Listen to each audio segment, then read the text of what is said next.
Kung nakaramdam ka ng kakaibang kabigatan nitong mga nakaraang araw, parang may sasabog sa loob mo. Hindi ito pagkabalisa.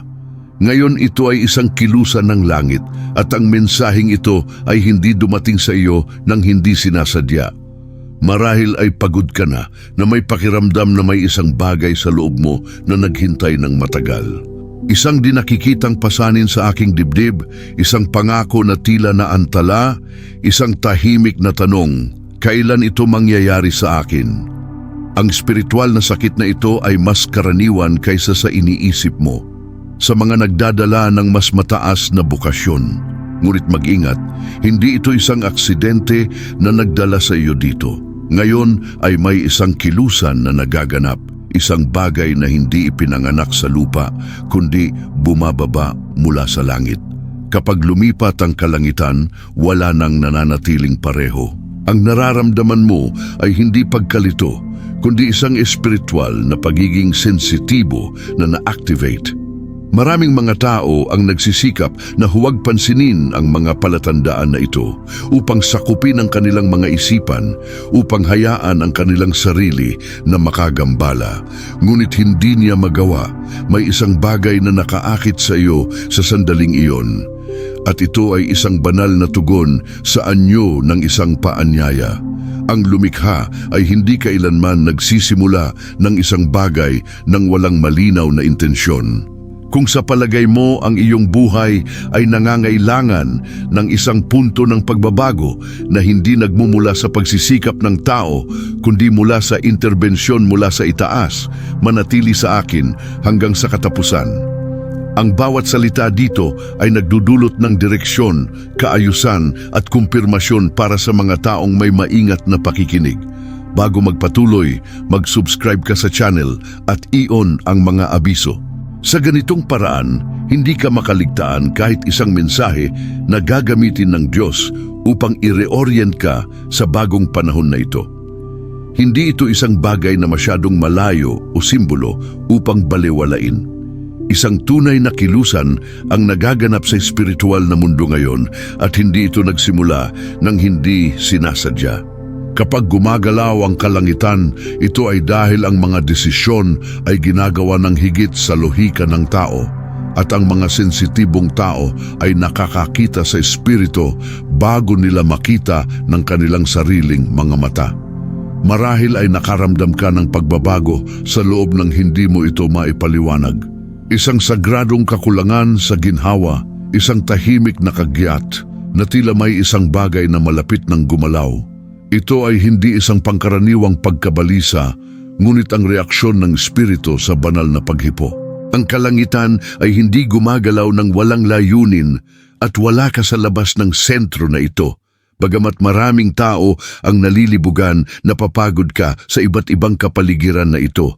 Hindi dahil ito ay magiging mas mahusay, ngunit dahil ito ay nahahati.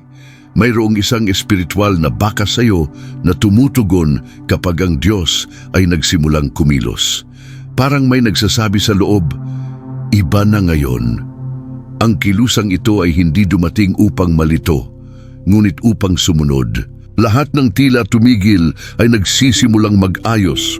Ang mga tao, mga kalsada, mga desisyon at maging ang mga katahimikan ay nagkakaroon ng ibang kahulugan.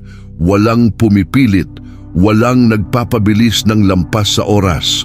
Lahat ay dumadaloy ayon sa mas mataas na pagkakasunod-sunod at mahalagang maunawaan. Kapag ang kalangitan ay nagsisimulang gumalaw, nilalabanan nito ang mga gulong. Ngunit ang daloy ay nagiging mas malakas. Ang solusyon ngayon ay hindi upang maunawaan ang lahat, ngunit upang mapagtanto na hindi ka nawawala sa plano. Nagsimula na ang isang bagay kahit na wala itong nakikitang anyo. Kung babalikan mo ng tapat, malalaman mo na wala nang nagsisimula ngayon. Ang sandaling ito ay inihayag na may maliliit na detalye, halos hindi nakikita ng mga taong nakatira lamang sa isang automaton. Paulit-ulit na mga panaginip, hindi inaasahang mga tagpuan, mga salita mula sa mga hindi inaasahang tao. Ang lahat ng ito ay isang espiritual na wika sa pagkilos. May mga pagkakataon na sinubukan mong huwag pansinin. Akala ko ito ay imahinasyon, pagod o kahit emosyonal na pagmamalabis ng damdamin. Ngunit iginiit ng mga naglathala, ang isang bagay sa iyo ay hindi kailanman tunay na naaangkop sa karaniwang buhay. Palaging may pagkabalisa, isang pakiramdam na may higit pa kahit na ang lahat ay tila normal. Ang mga palatandaan na ito ay hindi sinadya upang takutin ka, kundi upang ihanda ka. Ang anumang pag-aalala ay isang banayad na pagwawasto sa kanyang katinuan. Ang Diyos ay hindi nag-ipit, nagmamaneho siya, at ang tunay na pamumuno ay nangyayari ng unti-unti na iginagalang ang mga panloob na proseso na walang nakakakita. Marahil ay hindi mo naiintindihan noon, ngunit ngayon ay nagsisimula na itong magkaroon ng kahulugan. Yung pinto na hindi bumukas, yung taong umalis, yung naghihintay na taong nasasaktan, walang nasayang. Lahat ng bagay ay nakahanay sa kanyang panloob upang suportahan ang papalapit na ngayon. Ang problema ay hindi kailanman ang kakulangan ng mga palatandaan. Iyon ang sandali kung kailan kailangan mong maging handa na tanggapin ang mga ito ng walang takot. At kapag nangyari ang pagkilala na ito, may isang bagay na muling nagising sa kanya na tila ang isang espiritual na alaala ay muling lumitaw. Maging ang mga kabanata na gusto mong tanggalin ay may kinalaman din. Ang tila isang pagkakamali, pagkaantala o paglihis ay hindi kailanman umalis sa kontrol ng may lalang. Kapag akala mo ay nawasak na ang lahat, ang kalangitan ay gumuhit na ng mga landas na hindi pa maabot ng iyong isipan. May mga pagkakataon na tila napakalito ng buhay para magkaroon ng layunin. Mga desisyon na ginawa dahil sa pagod, pagdurusa ng mga tao, mga desisyon na ginawa dahil sa pangangailangan. Ngunit kung ano ang tumutukoy sa iyong kwento ay hindi ang mga nakahiwalay na episode, ngunit ang hindi nakikitang thread na palaging nagdadala sa iyo pabalik sa gitna. Walang nasayang. Ang bawat karanasan ay nagtayo ng isang bagay sa loob mo. Katatagan, pagiging sensitibo, espiritual na katandaan. Kung ano ang magiging trauma lamang sa iba ay naging refleksyon sa iyo. Hindi ito nangyari ng aksidente kundi sa pamamagitan ng paghahanda. Ngayon ay inihayag na ang tadhana dahil dati ay tahimik na pagsubok. Ang langit ay hindi nagtatalaga ng malalaking responsibilidad sa mga mahihinang istruktura. Sa makatuwid, ang iyong naranasan ay nagpatibay sa mga ugat na humahawak sa bagong panahon ngayon. Siguro ngayon ay nagsisimula ka ng maunawaan at ito ay ganap na normal. Ang paghahayag ay hindi kumpleto ng sabay-sabay. Unti-unti itong nagbubukas habang hawak ito ng puso. Mahalagang mapagtanto na ang iyong kwento ay hindi kailanman naging libre. Palagi itong nasa tamang mga kamay. Maraming beses na nagtataka ka kung bakit ang napakaraming pagsisikap ay hindi nagbunga ng inaasahang kita. Nanalangin siya, naniniwala, nanatiling matatag, ngunit ang resulta ay tila laging ipinagpapaliban. Walang pagtanggi, walang limot. Ito ay isang estratehikong hadlang upang ipagtanggol ang layunin nito. Alam ng Diyos kung ano ang kanyang ibinibigay. May mga pagpapala na kung dumating ang mga ito bago pa man handa ang panloob na istruktura, nagiging pasanin sa halip na tugon. Sa gayon, kontrolado ang labis na tao dahil ang Diyos ay kumikilos sa mga lugar na siya lamang ang nakakakita. Bagamat akala niya ay walang nangyari, may malalim na bagay na nabubuo. Nagbago ang kanyang pananaw, lumaki ang kanyang pananampalataya, ang kanyang adiksyon ay tumigil sa pagiging emosyonal at naging espiritual. Ang prosesong ito ay hindi nangyayari sa mga kadena, ngunit naglalaman ng mga patutunguhan. Huwag sayangin ang iyong oras. Ang bawat pag-asa ay nagdaragdag ng iyong kakayahang tumanggap ng hindi nawawala, upang umunlad ng hindi nasisira, upang sumulong ng hindi tinatalikuran kung sino ka. Ang tila pagkaantala ay talagang isang hindi nakikitang pagpapalakas. Ngayon, na nagsisimula ng magpakita ang kilusan, napagtanto mo na hindi ka makakarating dito sa parehong paraan kung nangyari ang lahat dati. Ang labis ay pinananatiling kontrolado lamang dahil ang isang bagay na mas malaki ay kailangang ipanganak sa iyo muna. May mga pagkakataon na binabago ng kalangitan ang panahon ng hindi humihingi ng pahintulot mula sa luhika ng tao. At kapag dumating ang sandaling iyon, ang tila imposible ay nagsisimulang makahanap ng natural na landas.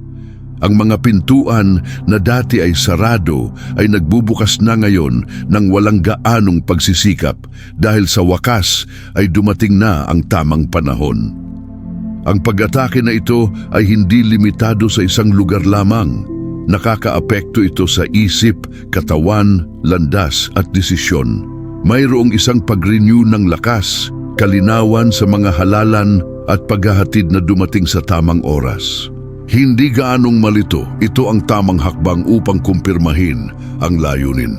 Marahil ay naghihintay ka pa rin ng isang malaki at malakas na signal. Ngunit kadalasan, ang pagbuhos ay nagsisimula sa isang simpleng paraan, isang pag-uusap, isang pagkakataon, isang kapayapaan na hindi umiiral dati. Ang kalangitan ay gumagana ng may katumpakan, hindi sa isang walang laman na tanawin. Ang nagbabago ngayon ay ang pagkalikido. Ang kinakailangang magsuot at luha ay nangyayari ngayon sa seryeng ito. Napagtanto mo na hindi ka na nakikipaglaban sa lahat, ngunit pupunta ka sa isang bagay na mas malaki. Ito ang isa sa mga palatandaan ng Diyos sa mga panahon.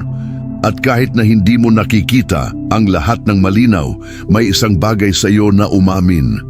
Nagbago na ang panahon. Ang kalangitan ay hindi lamang nangangako, nagsisimula na itong maging malaya. Simula pa lamang ito ng mga bagay na hindi pa nabubunyag. May mga pagkakataon na tila nakakabingi ang katahimikan.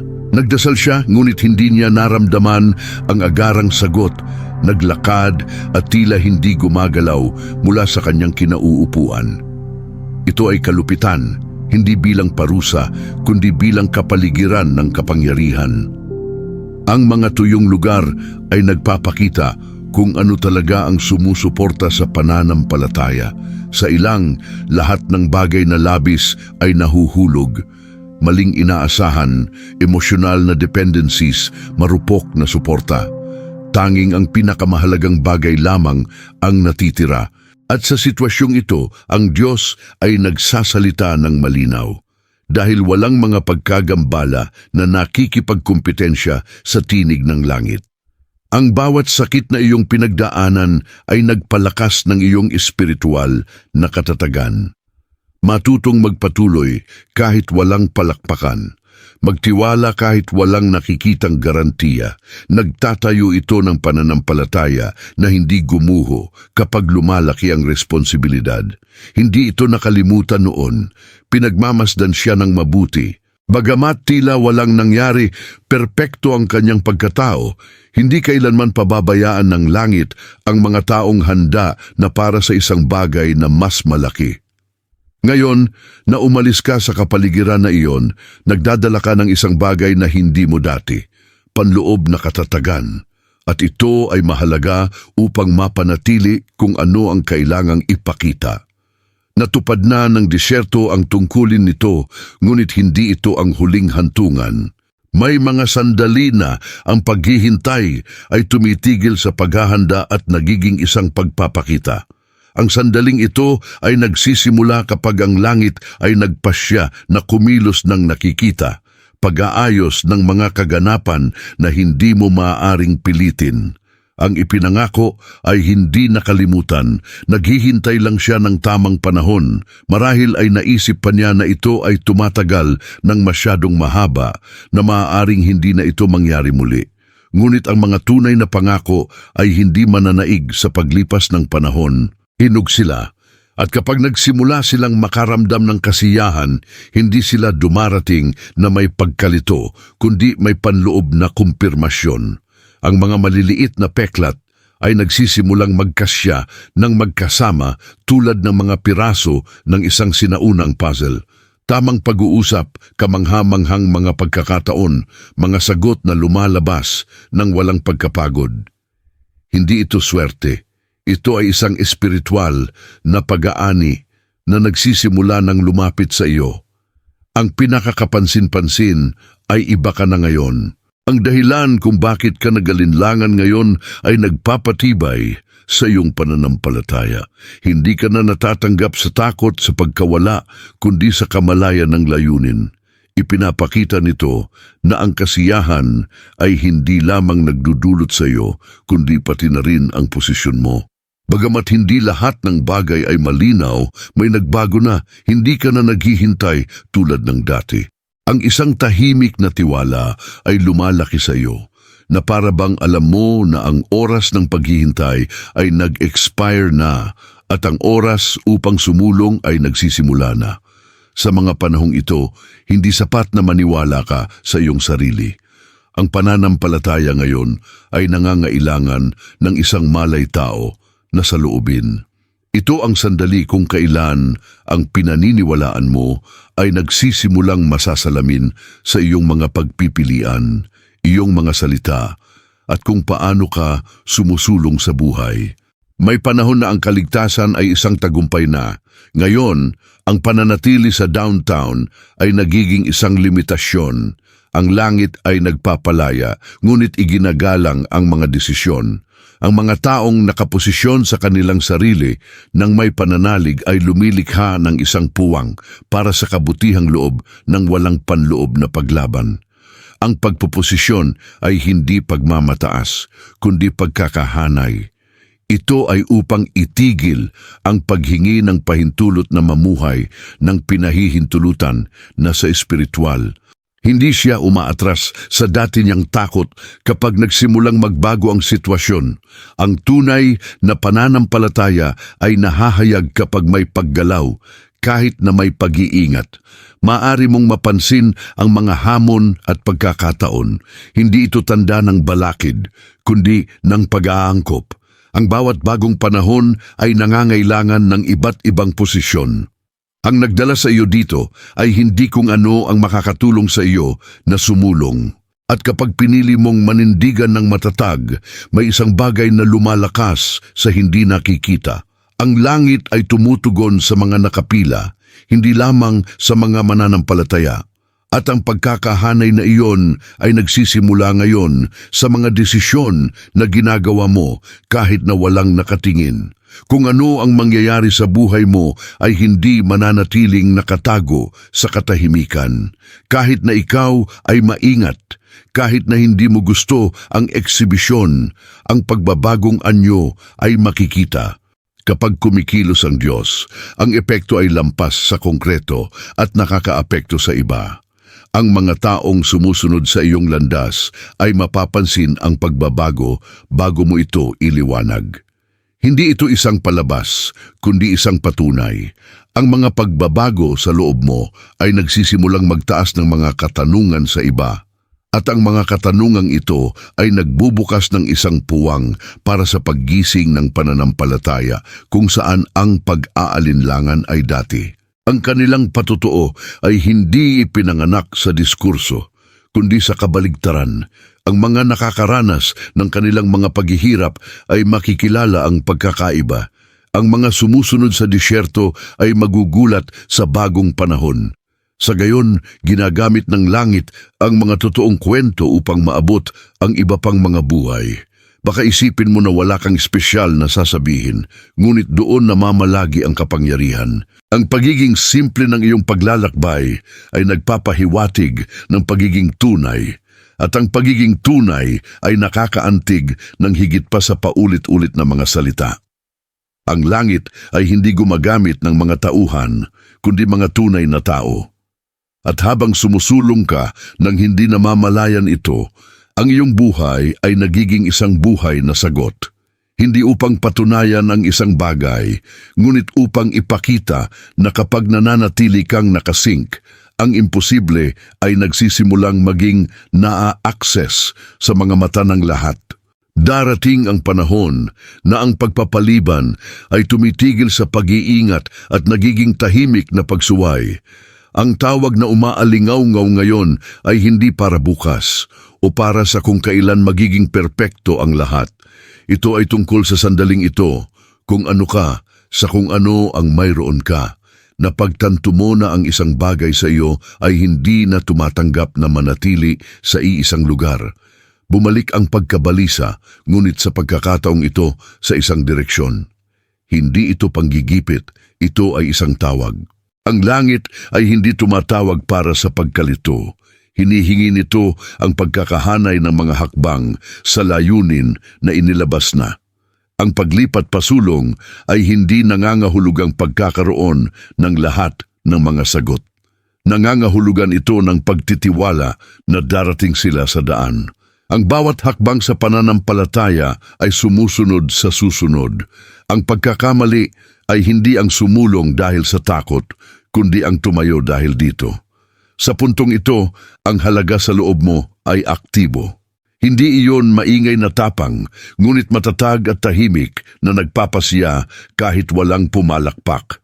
Ang solusyon na ito ay nagbabago ng mga espiritual na landas, sinisira ang mga lumang siklo at nagbubukas ng puwang para sa bago na manirahan doon. Huwag maghintay para sa mga panlabas na palatandaan. Nagsimula na ang pagkilos mula sa loob. Bumangon ka, ipaalam na ikaw ay tumatanggap at umalis. Ang bagong panahon ay hindi darating. Nagsimula na ito at naghihintay para sa iyong sagot. Matapos ang lahat ng inihayag hanggang ngayon, ang natitirang tanong ay hindi na kikilos ba ang Diyos, kundi paano ka tutugon? Ang tumutukoy sa susunod na kabanata ay ang iyong pang-araw-araw na posisyon.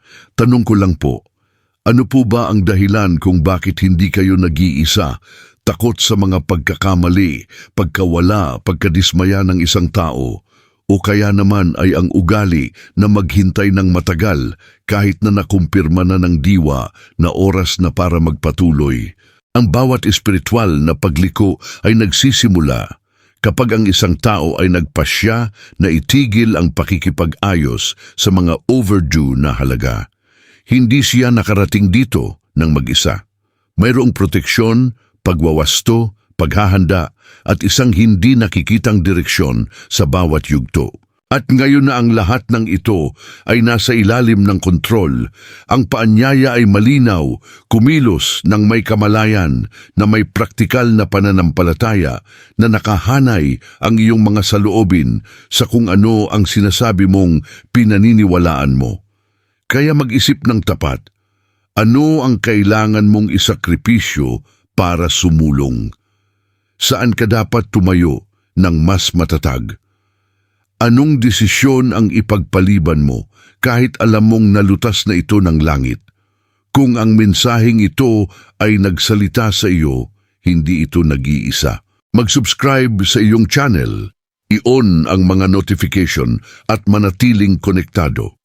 Marami pa rin ang inihahayag sa mga taong pinipili na manatiling mapagbantay, nagkakaisa at handang ipamuhay ang lahat ng inihanda. Huwag mong ipagwalang bahala ang sandaling ito. Dalhin ang mensaheng ito sa iyong gawain, sa iyong mga desisyon, sa paraan ng pagpoposisyon mo sa buhay.